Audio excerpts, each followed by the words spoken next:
describe it as? What do you think? Dramatic, yes. Like, yeah, obviously dramatic. What else? What was different about it than other acting you've seen, Griffin? Like you held a pose for one point, kind of like it when they were pageant masters, only for brief rituals. Yeah. What's another way of describing it, Alex? It was pantomiming. Yeah, it was kind of pantomiming in a way. It was all about a word called gestures. So instead of using like your voice to convey emotions, every different emotion had a gesture. Everybody show me angry without using your voice. Show me hopeful. Show me lovely. Yeah, everything had a gesture in Del Star. So if you can imagine a whole play like that, it would be kind of a funny play to watch, right? They would only do like gestures the whole time. But it was actually a new way of acting. Up until then, it had kind of been just people telling stories. Like, I was walking in the woods one day, and I came across a cottage. So like their voices were cool. But don't you think gestures add a lot when it comes to acting? So even though it's a little bit silly, Del Star came up with a really, really cool thing to add to acting, gestures. So we can kind of combine the two. We're gonna use gestures in our acting today as we act out our story. We're not gonna hold them for 5 minutes, and they don't have to be totally silly, but they have to be there because they add a lot to the story. We can do that, right? All right, let's do our acting right now. Yeah? So raise your hand if you've heard this story. Maybe in your youth, so many long years ago.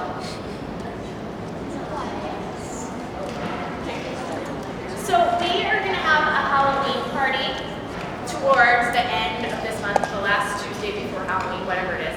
We're going to have a Halloween party, and I'm going to invite the younger kids to come, and they've been working on a Halloween show to perform for you guys, and then you guys are going to act out this story for them. Okay, so it's a little bit younger, but it's because you're acting it out for the little kids, right?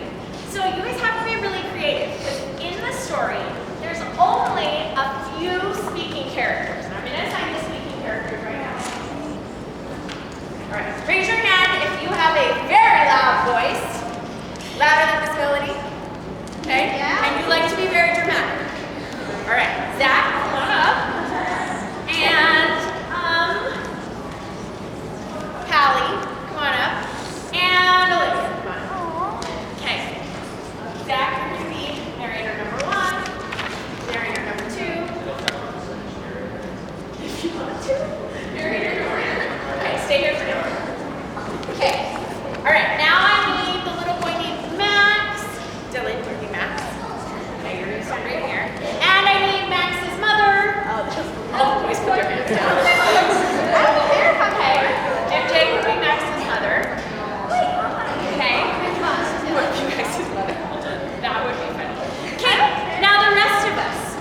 You guys are going to have non-speaking parts, but that doesn't mean they're not important. It just means that you guys have to think a little bit more creatively, because I need 7 volunteers.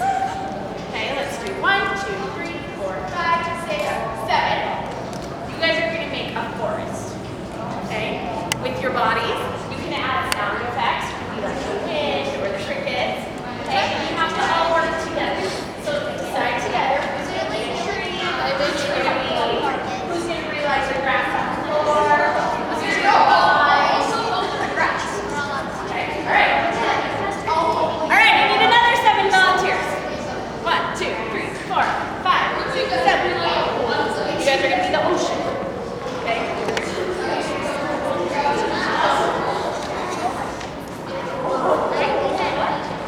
All right, so.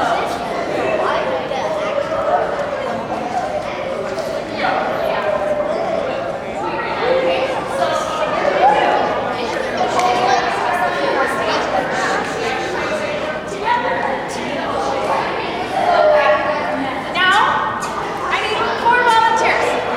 1, 2, 3, 4. You guys are going to be a boat. They have like the forest run over and the boat and the oceans come to wild. You could like in small class have like the forest cave then you go to the ocean.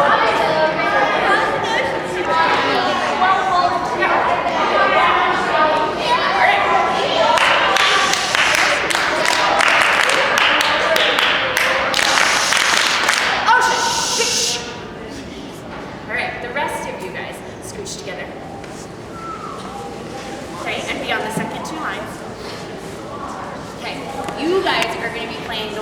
things. Okay? So just know. All right. I'm going to read the story first. I'm going to read the story first just so everybody can get a feeling of what I want it to sound like. Then I'll let the narrators take over. Okay? Great. Oh, I like how you guys are all listening. That's awesome. Good job, guys.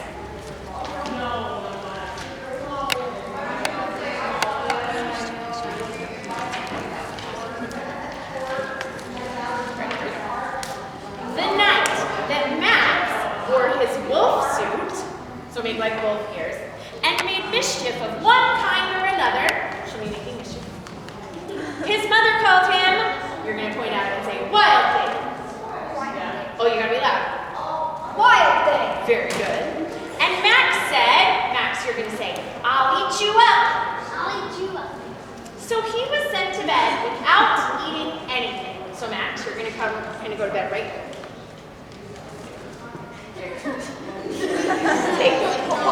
And then Mom, you're done. You're going to come be a wild thing. Okay? That night, in Max's room, a Forrest grew. So Forrest, you're going to go surround Max. And grew and grew and grew until his ceiling hung with vines and the walls became the world all around. Okay? And then I'm going to say, an ocean tumbled by with a private boat for Max. And my ocean's going to come this way. Forrest, you're going to go away and come join the wild things. An ocean tumbled by with a private boat for Max. Max, you're going to get in the boat. Yep. And he sailed off through the night and in and out of weeks, keep going around, and over a year to where the wild things are. Okay? And then boat, you're going to drop off Max right there. And then boat and ocean, not drown him, just and then boat and ocean, you're going to come to the back and join the wild things. But Max, you stay safe. Okay. So narrators, kind of notice how I have to go kind of slowly and dramatically give everybody an answer. All right.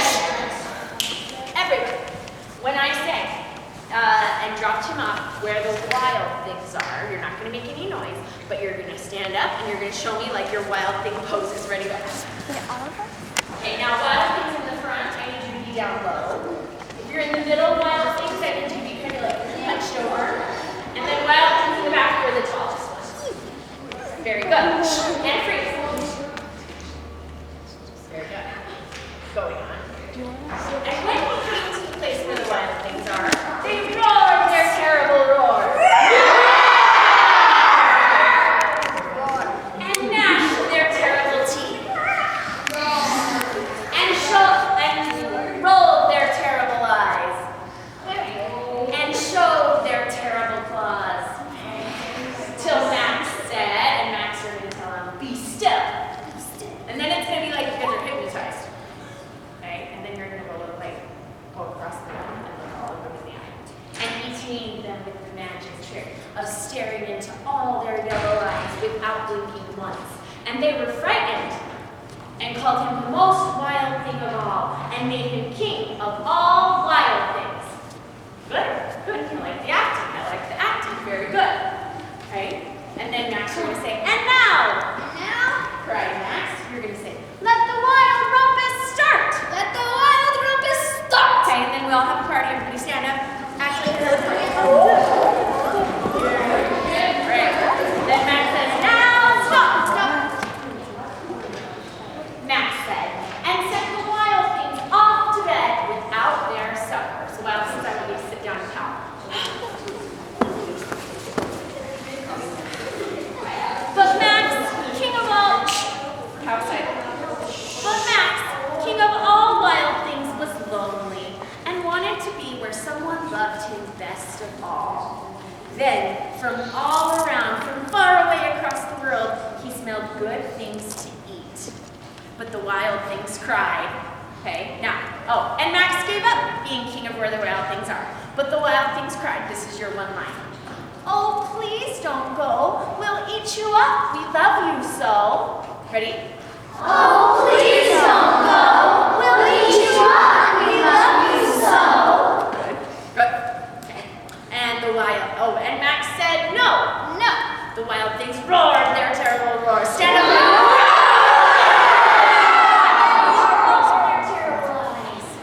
and gnashed their terrible teeth and showed their terrible claws. Okay, and then wild things. But Max stepped into his private boat, so boat, you have to come back around and get him. Yep, boat in ocean.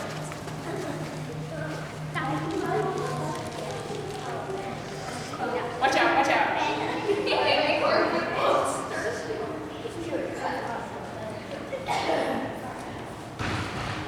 But Max stepped into his private boat, waved goodbye, wild things, and sailed back over years, in and out of weeks, and through a day, and into the night of his very own room. Max, get dropped off right there. Nope, right over here. Up front. Where he found his dinner waiting for him. Get your dinner. And it was still hot. And then you all stand up and take a bath.